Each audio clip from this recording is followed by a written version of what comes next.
"You'll sleep in the shed tonight." Hannah said it like she was setting out the recycling. Tidy, efficient, no room for argument. The sentence hung in the kitchen air with the smell of bleach and fried onions, and I felt it land in my chest the way a door lands when it's been shut a little too hard. I put my mug in the sink so gently the porcelain didn't dare clink. At 74, I have learned the power of quiet. It startles people more than shouting. Oliver wouldn't meet my eyes. He stood by the back door, thumb grazing the nick in the paint where Max had once jammed a scooter through, the good oak threshold gouged like a wound. "It's just for tonight, Mum," he said, but his voice had that tremor he gets when he wants to sound firm and only manages tired. "You know how she is about the carpets." "I know how she is," I answered, and reached for the dishcloth. My hands remember work. They always do. The cloth made a damp circle around the ring my mug had left, and I fixed on that, because staring at a circle is easier than staring at a sun who has nothing to give you but absence.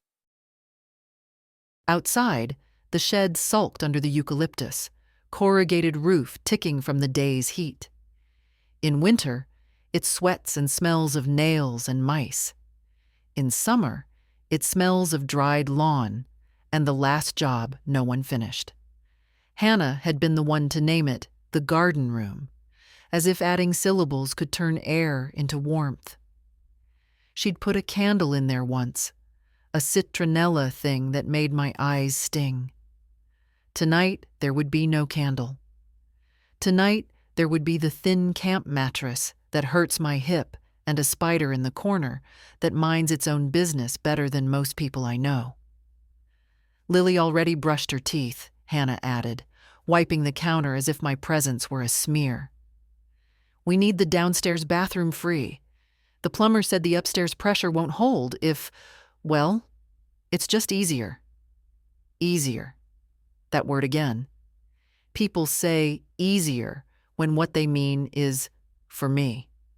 I folded the dishcloth, placed it over the tap's neck like a scarf. "Right," I said. "I'll take a blanket." Hannah's mouth softened into a smile that didn't touch her eyes. "Thank you for understanding, Margaret." She likes to say my name the way receptionists do, as if courtesy were the same thing as love. I walked down the hall that still remembers other footsteps, Oliver's small ones closing the space between us, the whir of his late father's drill, Lily's ballerina scuff, Max's dinosaur stomp.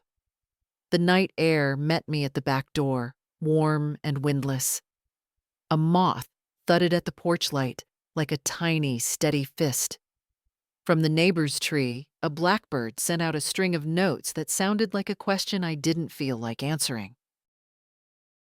I took the blue wool blanket from the basket and the flat pillow no one else uses. The grass had been cut in straight lines.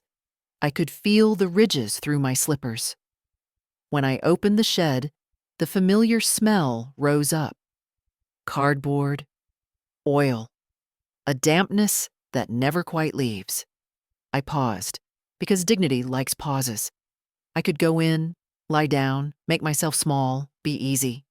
Instead, I set the blanket over the sawhorse to air and stood a while. I listened to my heart knock once, twice, like it was asking permission to be brave. Isn't it strange how courage isn't a leap but a turning, the slow swing of a gate on a hinge you finally oil?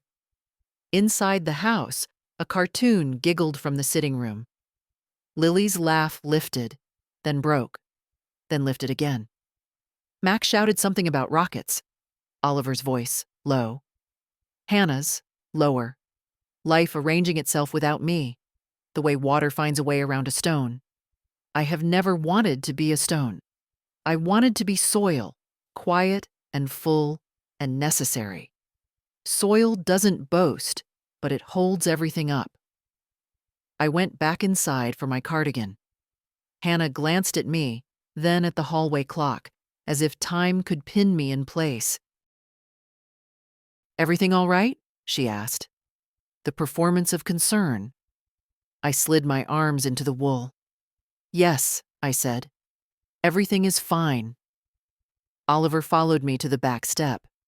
He rubbed at his eyebrow the way he did as a boy when he'd broken something and didn't know how to tell me. It's just one night, he said. Tomorrow I'll sort the cabinet in the spare room. We'll make space. Tomorrow, I repeated, tasting the word and finding it thin. Good night, love. The shed door shut with the softest click.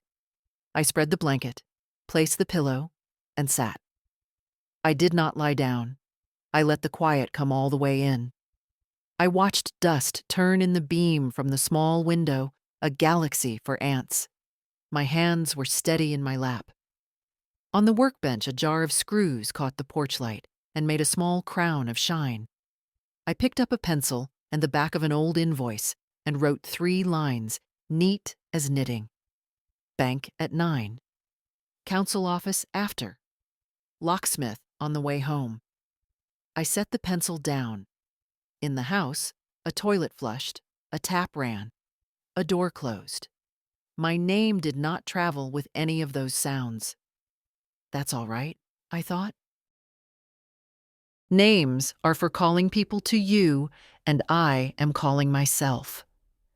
I drew the blanket around my shoulders, breathed once more, and let the night sit beside me like an old friend who never asks for anything I cannot give. I didn't answer the door right away. At my age, a knock can mean anything, from a neighbor bringing pie to trouble arriving uninvited. I looked through the peephole. It was Thomas. No smile, no groceries in his hands, just standing there in his neat work clothes, shifting from foot to foot like a boy caught stealing apples. I opened the door anyway. You changed the locks, he said, glancing at the new brass gleam above the handle. That's right, I replied, stepping aside. Come in, if you can manage without yelling. Inside, he paced, eyes darting around like something here had shifted besides the locks. Mother, you can't do this. You can't just— I can, I interrupted. And I have. His jaw tightened. We have bills, the car payment, the shed. He caught himself, but I'd already heard it. The shed? I repeated, my voice colder than the December wind outside. He looked away, muttering, You weren't supposed to hear that. Oh, but I did. I took a slow step toward him. Last week, you said, You'll sleep in the shed tonight. Your wife laughed. You thought I wouldn't notice? I noticed, Thomas. I always notice. He rubbed the back of his neck, just like his father used to do when cornered. We were joking. You're taking it the wrong way. No, I'm taking it the way it was meant. He tried another tactic, lowering his voice, softening his eyes. We're under pressure, you know that. Work's slow, the mortgage. And I've helped, I said, pointing toward the cabinet where my neatly labeled folders sat. Every loan, every grocery bill, every school fee for your children, it's all in there. But this house, I paused, meeting his gaze, is mine. My name is on the deed, and I decide who stays under this roof. His face flushed, not with shame, but with frustration. You're making a mistake. This family, I cut in, forgot I'm part of it the moment I stopped being useful to you. So yes, Thomas, I've changed the locks, and I've changed something else. You'll find out soon enough. For the first time since he walked in, he looked uncertain. What's that supposed to mean? I poured myself tea, not offering him any. It means the shed will stay empty. And so will my bank account, as far as you're concerned. The clock in the hallway ticked, steady as my heartbeat. He didn't answer right away, and I didn't fill the silence. I'd spent too many years filling silences for him. When he finally left, the door closed softer than I expected. I stood there for a moment, hand on the cool brass of the new lock, and felt something settle inside me. Not anger, not revenge. Just the knowledge that, for the first time in a long while, I'd drawn a line. And I wasn't stepping back over it. The morning after Thomas left, I woke before the sun. Not because I couldn't sleep, though that happens often enough, but because my mind was already walking ahead of me, sorting through the next steps. The tea kettle hissed on the stove, the sound filling the kitchen the way conversation used to. I spread my bank statements across the table. 14 years' worth, neatly filed, every transaction marked in my own hand. I could see the story they told, clearer than any diary. Withdrawals in Thomas's handwriting, cash gifts to help with the children, loans for urgent repairs that never happened. I'd kept track because part of me believed that one day, when they finally saw what I'd done for them, they'd be grateful. But gratitude is like a check from someone who's always just about to pay. You wait, and it never comes. By 8 o'clock, I'd dressed and buttoned my coat. Today wasn't for sitting at the table with old paper. Today was for closing doors that had been left open far too long. The bank manager, a man younger than my grandson, greeted me with a smile that didn't quite hide his curiosity. "Mrs. Davies, what can we do for you today?" "I want to change my account access," I said, sliding my ID across the desk. "Remove any secondary names. No more joint authorizations. Just mine." He clicked through screens, nodding. "That will mean your son won't be able to—" "Yes," I said, flat and final. "That's the idea." We went through signatures and confirmations. I made him print copies of everything. My father always said a woman should never sign anything without keeping her own record, and I've never regretted listening to him. From the bank, I walked to the solicitor's office. The receptionist offered me coffee, which I declined. My solicitor, Mrs. Kent, has a way of looking at you like she already knows what you're going to say, and she's usually right. "I want my will updated," I told her as I sat down, "and the deed to the house placed fully in my name. No shared claims, no future rights for anyone else unless I choose it." Mrs. Kent's eyebrows rose, but she didn't ask why. She just started writing. "Do you want to name new beneficiaries?" "Yes," I said, thinking of Lily and Max. "The grandchildren, directly.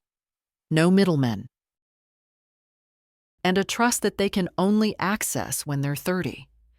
By then, they'll know the value of something earned, not handed over." She smiled slightly at that. "Practical."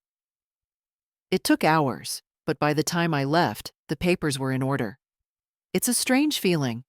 Walking out of an office knowing your life on paper is different than it was when you walked in. Lighter, somehow. On the way home, I stopped at the locksmith again. "I'll need 2 more sets of keys," I said, "and a deadbolt for the back door." He looked at me as if I'd just told him I was moving into a fortress. Maybe I am. Back in my kitchen, I made tea and sat with the folders one last time before locking them in the cupboard. Outside, the wind moved through the garden, stirring the eucalyptus leaves into a sound like soft rain. It wasn't about shutting Thomas and Hannah out completely, though part of me thought they might leave me alone for a long while now. It was about putting the locks in my life where they should have been years ago, not just on doors, but on my time, my money, my peace. I thought about the shed. I'd go out tomorrow, clear it, maybe turn it into a little workshop. A place for me, not for punishment. A place where I could close the door and know it was mine. The phone rang in the late afternoon. It was Hannah, all sugar and thin patience. "Thomas said you've been busy today. Running errands?" "Yes," I said, stirring my tea. "Errands." "What kind?" she asked, and I could hear the strain under her voice. "The kind that keep me warm at night," I said, and took a slow sip. There was silence on the other end. A long one. "Well," she said finally, "I hope you're not doing anything rash." "I've lived long enough," I said, "to know the difference between rash and necessary." After I hung up, I stood at the kitchen window and watched the light fade from the garden. The shed's roof caught the last of the sun, turning gold for a moment before the shadows took it. I thought about that. How things can shine right before they disappear into the dark. And I thought about how I wasn't afraid of the dark anymore. Not when I could turn on my own light. The first real snow of the year came that night. By morning, the garden lay under a white quilt, the kind that hides weeds and broken branches and makes everything look cleaner than it is. I stood at the back door with my tea, watching the shed. Its roof held the snow evenly, no sagging, no leaks. That pleased me for reasons I couldn't quite explain. By 9 o'clock, I'd already made my bed, done the washing up, and carried a box of old linens down from the attic. Some were yellowed, some frayed, but a few, good cotton, still strong, went into the keep pile. I was sorting not just cloth, but years, deciding what stayed and what would leave this house along with other things that had outlived their welcome. Around mid-morning, I heard tires crunch on the driveway. Hannah's small silver car, her scarf bright against the snow. She didn't knock, just came in, brushing flakes from her shoulders. "I was in the neighborhood," she said, though we both knew she never came without a reason. Her eyes flicked to the deadbolt on the back door. "That's new." "Yes," I said. She gave a tight smile.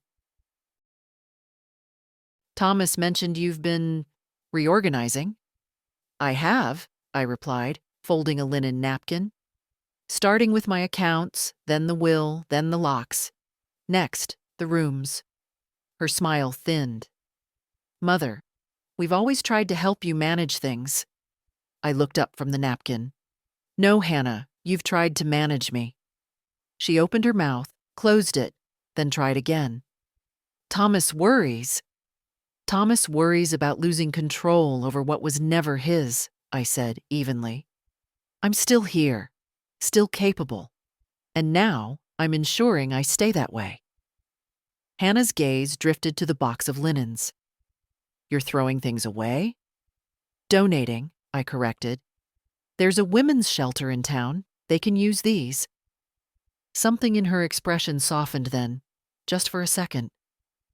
"That's nice," she said, though her voice didn't match the words. She didn't stay long. When she left, I watched her from the kitchen window. She moved quickly to the car, head bent against the cold. But before getting in, she pulled out her phone. Her breath made a small cloud in the air as she spoke.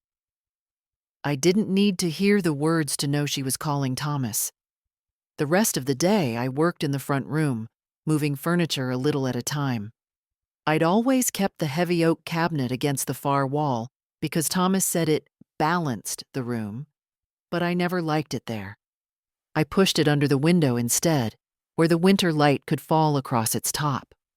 On it, I placed a small lamp with a warm amber shade. The change was small, but felt like opening a window after years of stale air. That evening, the phone rang. "Thomas. Hannah said you've been busy." "I have," I said. "You're making changes without consulting anyone." "Yes," I said again, "because there's no one to consult." He made a sound somewhere between a sigh and a growl. This is still a family home. No, Thomas, it's my home. You have your own. You're pushing us away, he accused. I'm setting boundaries, I corrected. There's a difference. And if that feels like being pushed away, perhaps you were standing too close to begin with. The line went quiet. Then he said, We're coming over this weekend. All of us. We need to talk. That's fine, I replied. But understand, this is not a negotiation. After he hung up, I sat in my chair by the fire, the lamp's glow warming the room. Outside, the snow kept falling, covering the footprints Hannah had left behind. I thought of how snow erases, how it offers a clean page. But come spring, what's underneath will show again. The difference now is that I'll decide what stays visible and what gets removed. And for the first time in a long time, I felt ready for whatever came next.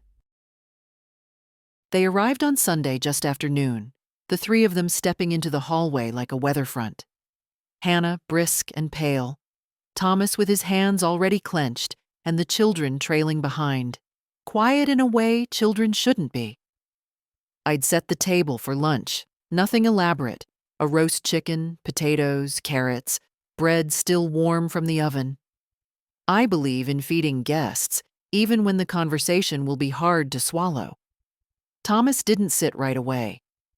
We need to talk before we eat, he said, as though the chicken might lose its nerve if we waited. Then talk, I replied, smoothing my napkin over my lap. He looked at Hannah, who cleared her throat. We're concerned about these sudden changes, the locks, the bank accounts, the will. I poured tea, steam rising between us. They're not sudden. They're long overdue. Thomas leaned forward, his voice low. You've always said family comes first. I still believe that, I said. I've just stopped mistaking control for care. He sat back, frowning. It feels like you don't trust us. I met his eyes. I don't. The silence that followed was thick enough to slice. Lily shifted in her chair, glancing from one adult to another. Max reached for a roll, then stopped, sensing the tension. Hannah tried again, her tone sweet but taut. If this is about the shed, it's not about the shed, I said, though we all knew it was partly about the shed. It's about years of small humiliations, about decisions made over my head, about being treated like a burden in the house I worked my whole life to keep. Thomas's jaw tightened. You're overreacting. No, I said softly. I'm reacting. There's a difference. We ate in near silence after that, the only sound the scrape of cutlery. Lily and Max ate quickly, then asked to be excused. I told them yes, and they disappeared upstairs. When the plates were cleared, Thomas pushed his chair back. We just don't want to see you make choices you'll regret. I folded the linen napkin and set it beside my plate. The only regret I have is waiting this long to make them. They left soon after, Hannah avoiding my eyes as she gathered her scarf. Thomas kissed my cheek out of habit, not warmth. The children waved from the car. When the door shut, the house was suddenly quiet again. I stood there for a moment, hand resting on the new lock, and thought about how calm I felt. They'd come to warn me, to bend me back into place. Instead, they'd found the ground firmer than before. Later, as I washed the dishes, I heard laughter from outside. It was the neighbors' children, throwing snow at each other, their cheeks red with cold. Their mother's voice called them in, warm and certain. I dried the plates and stacked them neatly in the cupboard.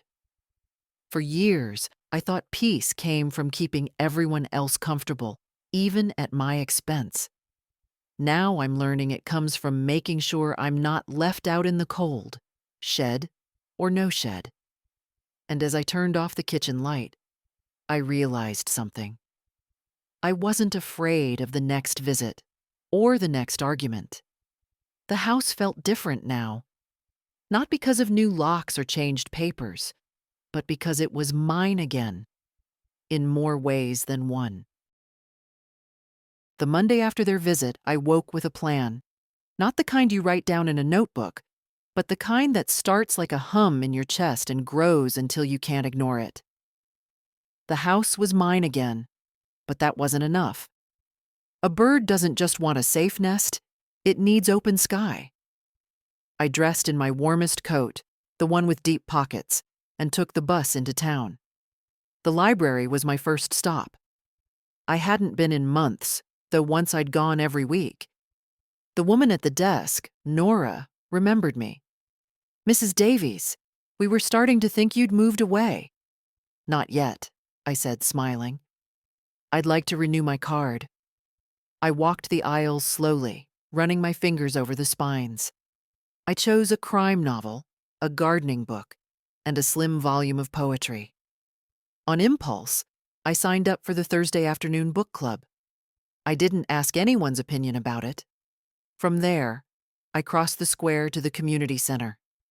Inside, a flyer board was covered in curling notices: yoga, knitting circles, a watercolor class. My eyes caught on one near the bottom. Volunteers needed. Women's shelter. I pulled the slip with the phone number before I could talk myself out of it.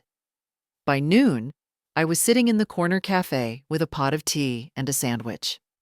It had been years since I'd eaten lunch out alone without feeling conspicuous. Now, I found it pleasant. No one to rush me, no one to comment on what I ordered. When I got home, I put the groceries away and left the books on the kitchen table. The afternoon light poured in through the front window, touching the oak cabinet I'd moved. I sat there, letting the quiet settle. At 3 o'clock, the phone rang. Hannah again. "Thomas said you were in town today," she said, her voice careful. "Yes, the library, the community center, lunch." There was a pause. "You should have told us. We could have driven you." "I prefer the bus," I said. "You see more of life that way." She didn't answer right away. "It just worries us, you being out alone." "I've been out alone most of my life, Hannah. And I'm still here." I could almost hear her swallow her next words. "Well, I suppose if it makes you happy." "It does," I said simply. After we hung up, I made myself a cup of tea and read 3 chapters of the crime novel. Outside, the snow had begun to melt, revealing patches of brown grass. The shed's roof dripped steadily. In the evening, I called the number from the flyer. A warm voice answered, introducing herself as Marion, the shelter's coordinator. We talked for 20 minutes. By the end of the call, I was signed up to sort donations every Friday morning. It felt like a small thing, but also enormous. I'd spent so long with my world narrowed to this house, my routines, their visits. Now I could see the edges stretching outward again. Before bed, I stood in the hallway, looking at the new deadbolt on the back door. I thought of how Thomas had frowned at it, how Hannah had eyed it like it was a wall between us.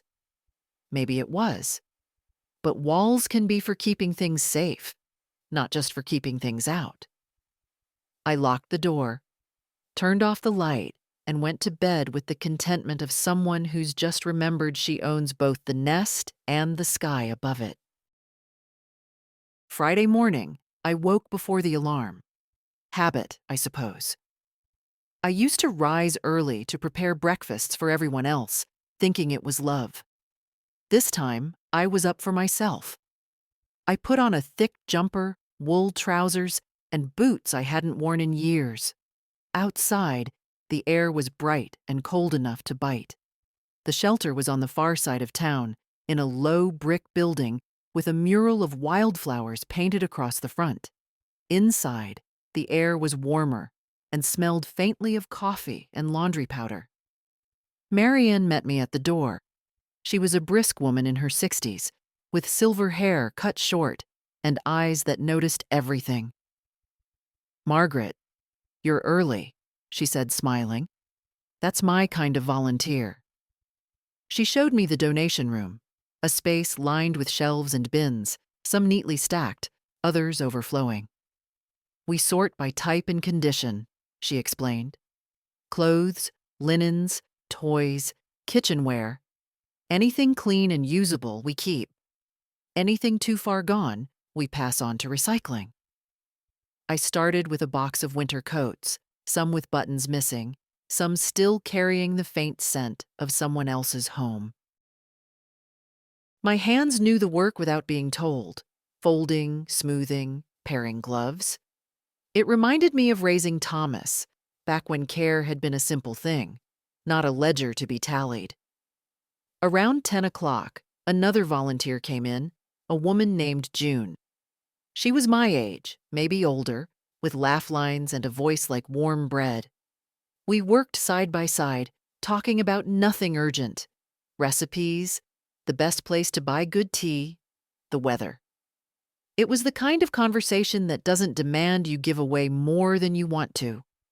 By noon, we'd sorted 3 boxes and made a dent in a 4th. Marian came by with mugs of tea. "You're a natural," she told me. "It's just sorting," I said. "It's more than that," she replied. "Everything here was given because someone thought it might help. You're part of making sure it does." That stayed with me longer than I expected. When I left, the sun was melting the last of the snow from the pavements. I walked to the bus stop with a lightness in my step I hadn't felt in years. Back home, I put my boots away and made lunch. The phone was silent all afternoon, which was a gift. I read a few chapters of my library book and let the hours pass without hurry. In the evening, Thomas called. "Hannah says you're volunteering now?" "Yes," I said, buttering a slice of bread. He hesitated. "You're sure you can manage that? Every week?" "I can manage," I said, taking a bite, "and I intend to." He sighed. "I just don't want you wearing yourself out." "Thomas," I said, "I'm not wearing out. I'm wearing in." There was a pause, and then he changed the subject. We didn't speak long. When I hung up, I realized I wasn't angry, just detached, like his opinion belonged to another life I no longer needed to consult. Before bed, I wrote the next Friday's shift into my calendar in ink. Not pencil, ink. And for the first time in a long while, I felt the week ahead belonged to me. The following Tuesday, I walked into Mrs. Kent's office with my head high and a folder under my arm. The last time I'd been here, I'd left with drafts and promises. Today, I intended to leave with final papers. Mrs. Kent greeted me with the same knowing half-smile she'd worn before. "Margaret, I've got everything ready for you." Her office smelled faintly of furniture polish and the lavender hand cream she always used. On the desk, 2 neat stacks of documents waited, their crisp edges promising both change and finality. "This," she said, tapping the first stack, "is the updated deed. Sole ownership, no survivorship clauses. As of your signature, the property belongs entirely to you, legally, without contest." I traced my finger along the top page. "And no one can reverse that without my consent?" "No one," she said firmly. "Not even your son." I nodded, feeling something loosen in my chest. She slid the second stack toward me. "And this is the trust for your grandchildren. The terms you set are here: no access until they're 30, direct transfer without parental mediation." I signed each page carefully, not rushing. My father used to say a signature was a kind of oath. You should never give it thoughtlessly. Mrs. Kent notarized the papers with her precise, looping initials. When it was done, she handed me my copies in a leather folder. "Margaret, you've just taken full control of your estate. How does it feel?" I smiled, small but sure. Like, I've just locked the last door I needed to. On the walk home, the wind was sharp, but it didn't bother me. The papers in my bag felt like armor. Every step seemed lighter, not because the ground had changed, but because I had. When I reached the house, the phone was ringing.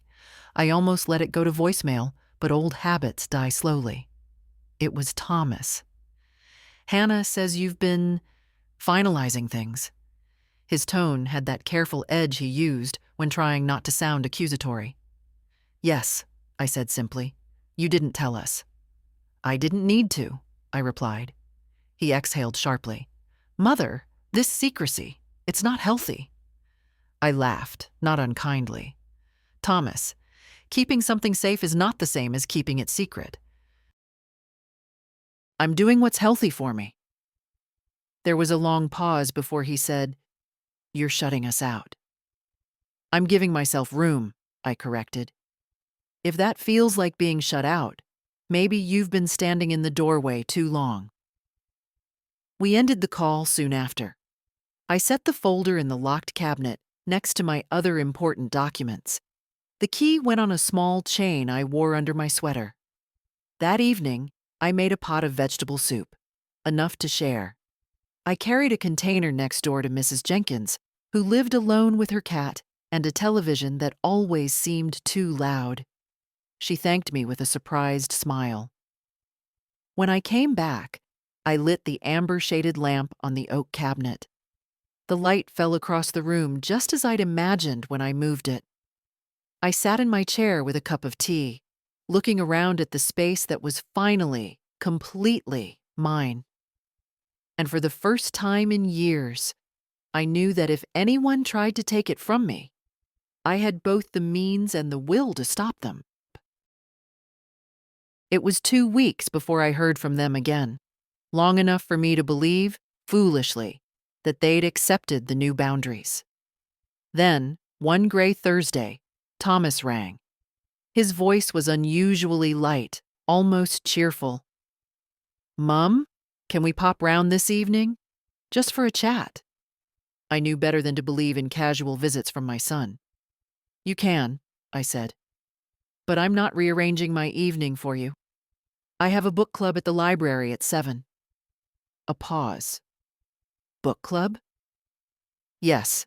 We're reading Hardy this month. Do you like Hardy, Thomas?" He didn't answer the question. "We'll come by at 5 then." At 5 sharp, the doorbell rang. They came in with practiced smiles, Hannah carrying a paper bag of biscuits, Thomas holding his coat over one arm. The children weren't with them. "Thought it could be just the adults tonight," Hannah said, as if this were a treat. I made tea but didn't set out plates. We sat in the front room, the amber lamp glowing between us. Thomas began. "We've been talking, Mum. We're concerned. You've been making a lot of changes lately, and we're worried about you being on your own so much." "I've been on my own longer than you think," I said, pouring tea. Hannah leaned forward. "It's just, well, family should be together. You could still move in with us. We'd look after you. Like you did when you offered me the shed." The question landed heavy. Hannah flushed. "That was exactly what it sounded like," I finished for her. Thomas tried again, gentler this time. "Look, we know you've changed the will. We heard about the trust for the kids." I met his eyes. "Then you know everything you need to know." He sighed, and the performance began in earnest. "We only want what's best for you. Managing the bills, the house, these things are stressful. You could let us take some of that weight." "And what would I carry instead?" I asked quietly. They exchanged a glance, the kind that passes whole paragraphs in a marriage. Hannah put on a soft voice, almost breaking. "It hurts, feeling like you don't trust us. I leaned back in my chair. Trust is earned, Hannah, and once lost, it's rarely given back. You both have shown me exactly how much my comfort matters to you. Silence.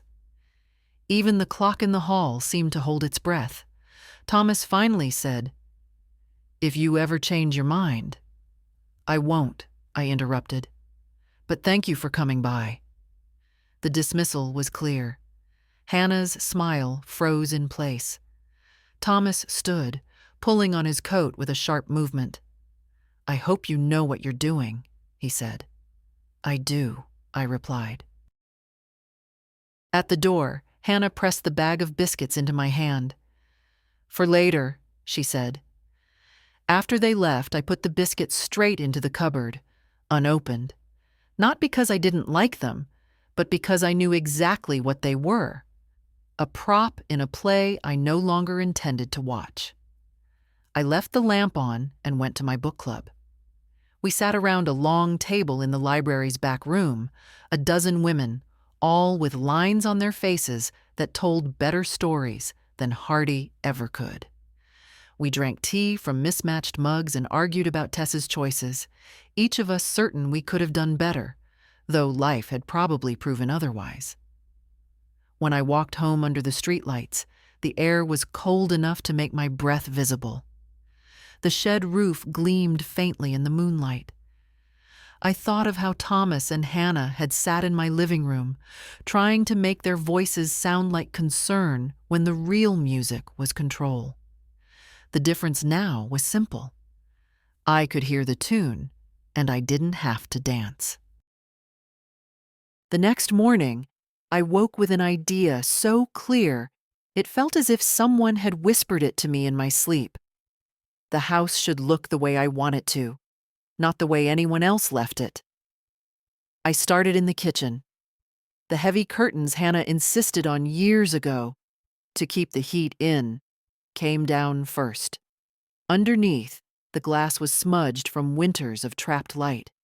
I washed them until the cold morning sun poured in unhindered. The room looked wider, cleaner, like it had taken a deep breath. Next, I opened every cupboard. Out went the chipped mugs, the mismatched plastic containers with no lids, the ugly serving dish Thomas had given me because it was on sale. I boxed it all for the charity shop. I kept only what I liked: the blue teapot from my mother, the white plates I'd bought with my first paycheck, the 2 crystal glasses I'd been saving for special occasions that never seemed to come. From now on, every day was special enough. By midday, the dining room was bare of the massive oak table that had dominated it. A neighbor, Mr. Ellis, helped me carry it into his van. He wanted it for his daughter's first flat. In its place, I put a small round table near the window, just big enough for me and one guest. After lunch, I went into the garden. The snow was mostly gone, leaving the earth dark and damp. The shed stood there, patient as always. Inside, the air was cool and smelled of cedar from the old toolbox. I swept the floor, brushed down the cobwebs, and opened the small window to let the air change. For years, the shed had been storage, a place where things went to be forgotten. Now, I wanted it to be a place I went to remember myself. I moved in an old armchair, a small rug, and a standing lamp from the spare room. I brought out a basket of yarn and my knitting needles. By the time the light began to fade, the shed was no longer a punishment in waiting. It was a retreat. In the evening, I made a simple supper and ate at my new table. The space felt quiet, not empty. I realized how much of the old arrangement had been for appearances, space for large family meals that happened less and less, furniture placed for people who came to visit but didn't really stay. The phone rang just as I was washing my plate. It was June from the shelter. "I've got extra fabric donations here. Would you like some for your knitting projects?" Yes, I said. Bring them by when you can. I've just made room. After we hung up, I sat in my armchair by the fire. The amber-shaded lamp glowed against the walls, softening the corners of the room. Outside, the shed's window reflected a small square of light into the garden, like a lighthouse on a calm night. I thought about how strange it was that reclaiming a space could change the way you moved through it. The kitchen felt like mine because my hands had stripped and cleaned it. The dining room felt like mine because I'd chosen what stayed. The shed felt like mine because I'd refused to let it be a place of exile. For years, I'd accepted the arrangement as it was, because changing it would cause comment, because I didn't want to be accused of making a fuss. But there is a quiet kind of fuss worth making, the kind that leaves you sitting in a room that looks exactly the way you want it to. I went to bed early that night, not because I was tired, but because I wanted to wake up sooner to see it all again in the morning light. They came unannounced on a Saturday morning, just after I'd set the kettle on. I saw their car through the front window. Thomas at the wheel, Hannah in her neat scarf, the children in the back. I had no time to hide the changes, and I didn't want to. When I opened the door, Lily and Max ran in first. Lily stopped short in the dining room, her eyes wide. "Where's the big table?" "Gone," I said, smiling. "I've made space for something better." Thomas stepped in, scanning the room. His gaze moved from the small round table to the bare walls, to the sunlight spilling in from the uncovered windows. "You've redecorated." "I've reclaimed," I corrected. Hannah's voice was careful. "It looks different." "It feels different too," I said, leading them toward the kitchen. The curtains were gone there as well, the light sharp and honest over the countertops. The mismatched clutter was gone. The shelves held only the things I chose. Hannah reached for a mug, then stopped when she saw there were only 4 matching ones left. "Where's the rest?" "Charity shop," I said, pouring tea into the blue pot from my mother. "I decided I only need what I use and enjoy." We sat for tea, though the air felt more like an inspection than a visit. Thomas kept glancing toward the garden, so I let him see it. When we stepped outside, the children went ahead.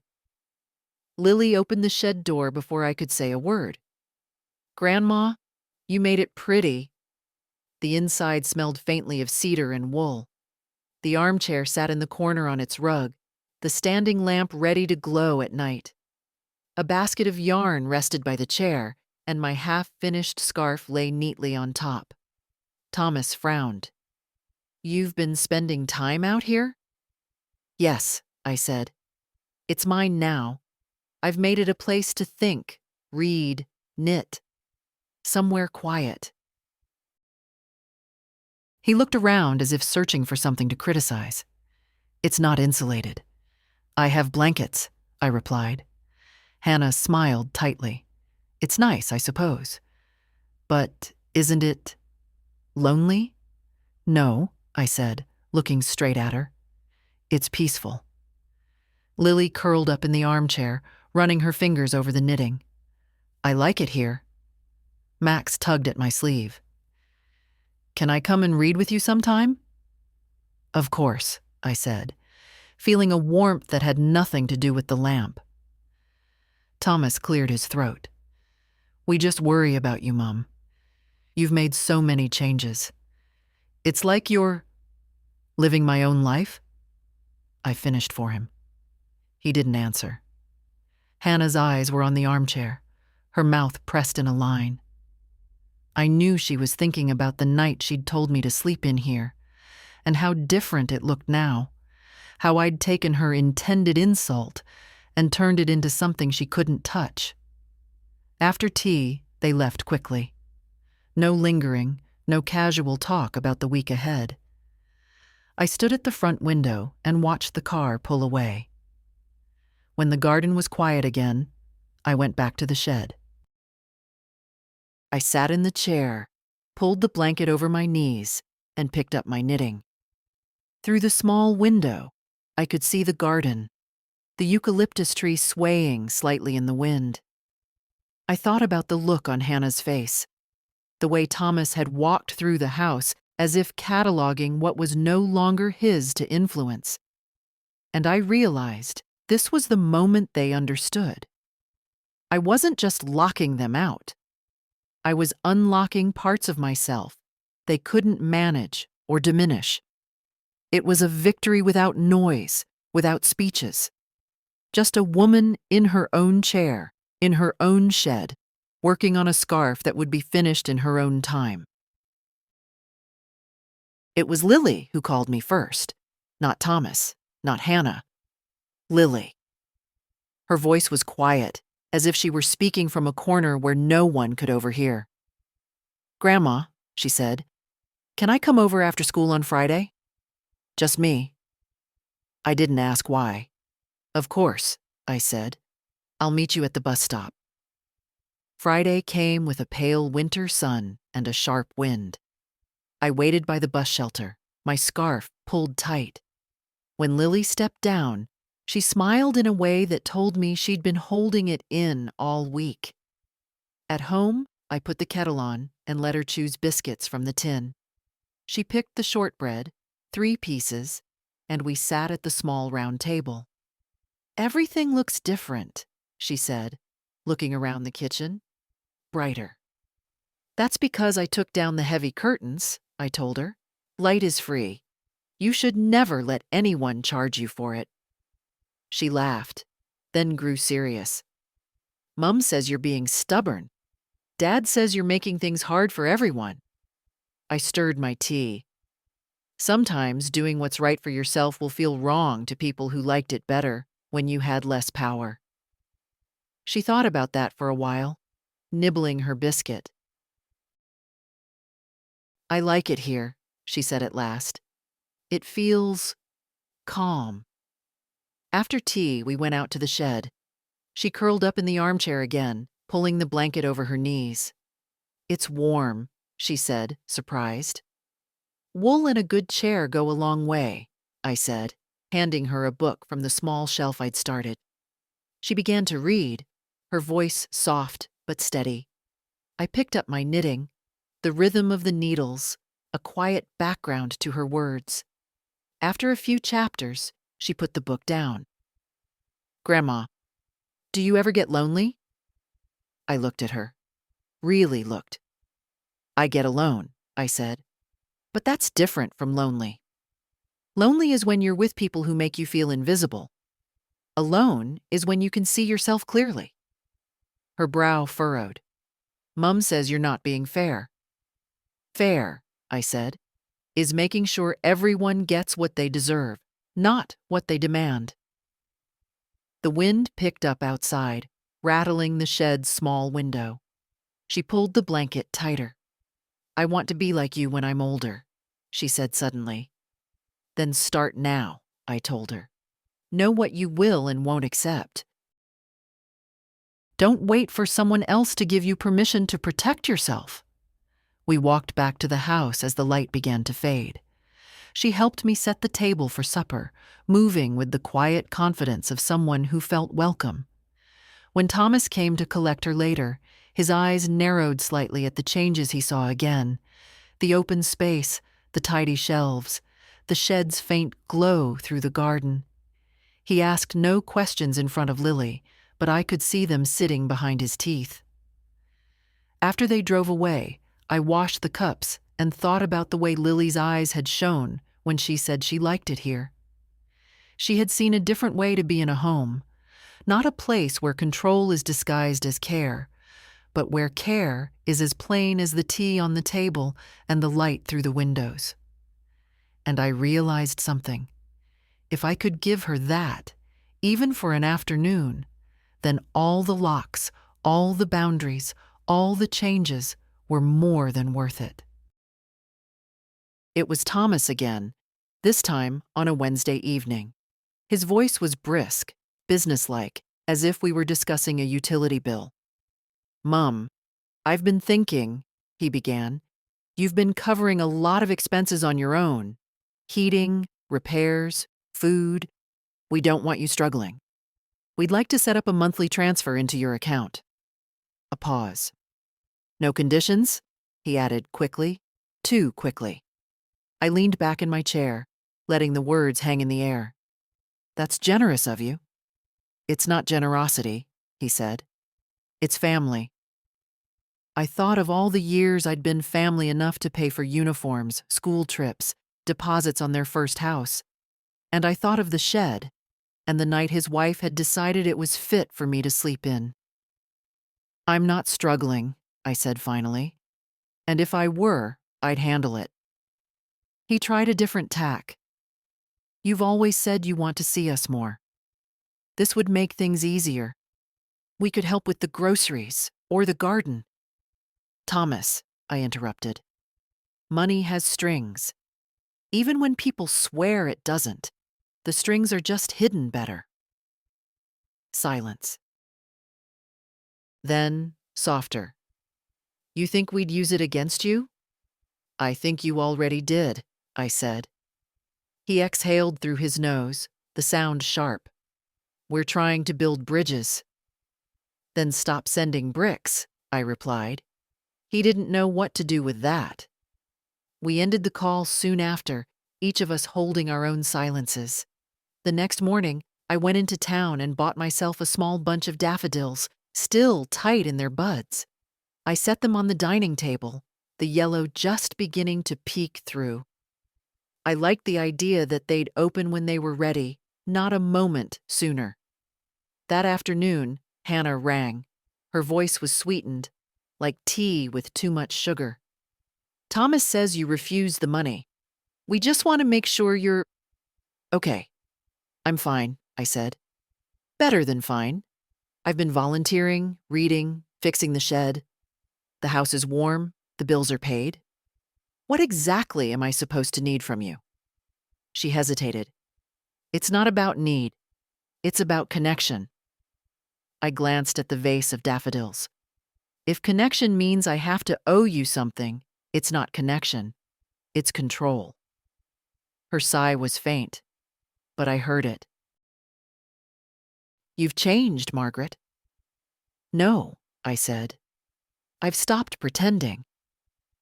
When I hung up, I went to the shed. The light through the small window was soft, dust turning slowly in the air. I sat in the chair, knitting in my lap, and thought about how easy it is to confuse help with ownership. The scarf was nearly finished now, thick and warm, the colors blending from deep green to gold. I decided I'd give it to Lily. Not for her birthday, not for Christmas. Just because she'd sat here with me and understood what this space meant. By evening, the daffodils on the table had begun to open. I boiled an egg, made toast, and ate while the light faded from the garden. The shed's window glowed faintly in the dark, a reminder that there was a place in this world that was entirely mine. And no matter how many offers came, wrapped in politeness or sugar, I had no intention of selling that back for the price of anyone's help. They came together this time, Thomas, Hannah, and no children. That was my first sign. If they didn't bring Lily and Max, they wanted privacy for something they didn't want overheard. It was a Saturday afternoon, the kind of winter day when the air feels thin and the sun never quite commits. I was in the shed, knitting, when the knock came. Not the tentative tap of a neighbor, but 3 firm raps. I opened the front door to see them both standing there, Hannah clutching her handbag like a shield. "We need to talk," Thomas said, stepping inside without waiting for an answer. I followed them into the front room. The amber-shaded lamp was already on, casting its warm circle of light. They didn't sit until I did. Thomas placed a manila envelope on the table between us. "We've had some advice," he began. From a financial planner. I looked at the envelope but didn't touch it. And? It would be safer, he said, if we set up a joint arrangement for the house and your accounts. That way, if anything happens to you, we can act quickly, pay bills, arrange care, keep everything in order. Safer for who? I asked. For everyone, Hannah said, leaning forward. You wouldn't have to worry about paperwork or legal fees. We could handle it. You'd have peace of mind. I took a slow breath. I already have peace of mind. I created it myself when I took my name back off anything that wasn't mine alone. Thomas pushed the envelope a little closer. Just read it. No pressure to sign now. We just want you to see it. I didn't reach for it. Do you remember, Thomas? The night Hannah told me I'd sleep in the shed? Hannah's mouth tightened. That was a joke. No, it wasn't, I said evenly. And I remember exactly how it felt to stand in this house knowing that's what my family thought of me. So forgive me if I don't believe that signing away control of my home and my money would give me peace of mind. Thomas's jaw tightened. We're not trying to take anything from you. You already tried, I said softly. Now you're just trying to make it easier next time. Hannah straightened, her voice sharper. You're being unreasonable. No, I said. I'm being very reasonable. I'm choosing not to give anyone the keys to my life, especially people who've already shown me they'd rather see me out of the house than in it. They sat in silence for a moment, the only sound the faint tick of the clock in the hallway. Finally, Thomas stood. If you change your mind, I won't, I said, meeting his eyes. And I want you to take that envelope with you. He hesitated, then picked it up, tucking it under his arm. Hannah rose slowly, her gaze flicking around the room, as if looking for some sign that she'd missed a chance to reclaim it. At the door, I added, This is the last conversation we'll have about my house, my accounts, or my will. The next time you bring it up, I'll end the visit immediately. They both froze for a second, as if testing whether I meant it. Then they stepped outside, into the brittle winter air. I watched them walk to the car without speaking to each other. When they drove away, I didn't feel triumph. I felt stillness, like a lake after the wind has dropped. I went back to the shed, picked up my knitting, and worked another few rows. The scarf was almost done now. I imagined Lily wearing it, the green and gold catching the light as she walked. The thought warmed me more than any heater could. The scarf was finished on a clear February morning. I folded it carefully and wrapped it in brown paper, tying it with a piece of green twine. No note, no card. Lily would know it was from me. I walked it to her school just before the afternoon bell.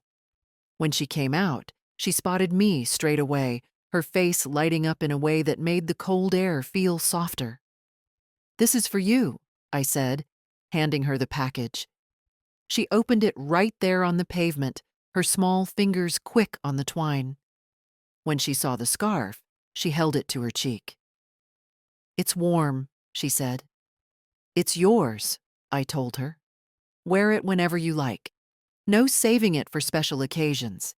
Every day is special enough. She wrapped it around her neck, the green and gold bright against her school coat. Mum says green doesn't suit me, she said. Mum's wrong, I replied. Green suits you very well. She smiled at that, and we walked to the bus stop together. I waved her off, watching her through the window as the bus pulled away, her scarf catching the last of the afternoon light. Back home, the garden was still bare from winter, but the daffodils in the dining room had opened fully, their yellow heads turning toward the glass. I sat in my chair by the amber-shaded lamp, the house quiet around me. Not empty, just quiet. There had been no more conversations about joint arrangements or help with expenses. Thomas and Hannah still called, still visited sometimes, but the tone had changed. They stepped more carefully now, as if aware of the line I'd drawn and unwilling to risk crossing it. The shed had become part of my daily life. I read there, knitted, even wrote letters I never intended to send. It was mine in a way few things ever had been, not just because of the lock on the door, but because I'd claimed it without asking permission. I thought often about the day I'd changed the locks, how small that act had seemed compared to the ripples it made. I'd believed then that the fight was about my house, my money, my comfort. It was, in truth, about my right to decide for myself. That's what they never said out loud, but it's what they wanted most: the ability to make my life smaller when it suited them. And that's what I'd refused. The victory wasn't in any single conversation or signature. It was in the way I woke up each morning now, not with dread, not waiting for someone else's plans to decide my day, but with a sense that the hours ahead were mine to fill. If I've learned anything worth passing on, it's this: you don't have to be loud to be firm. You don't have to fight in public to win in private. And you don't need anyone's blessing to protect what's yours: your home, your time, your peace. Locks are not just for doors. They're for your boundaries, your self-respect, your sense of worth. So if you're reading this and thinking of the shed in your own life, the place they'd put you if they could, remember, you can change the locks. You can clear it out. You can turn it into something beautiful. And when you do, you won't just have a room of your own. You'll have yourself back. If my story has stirred something in you, don't leave it at that feeling. Act on it. Protect what's yours. Draw the line and stand on the side that's worth defending. You might be surprised at how quickly the world changes once you do.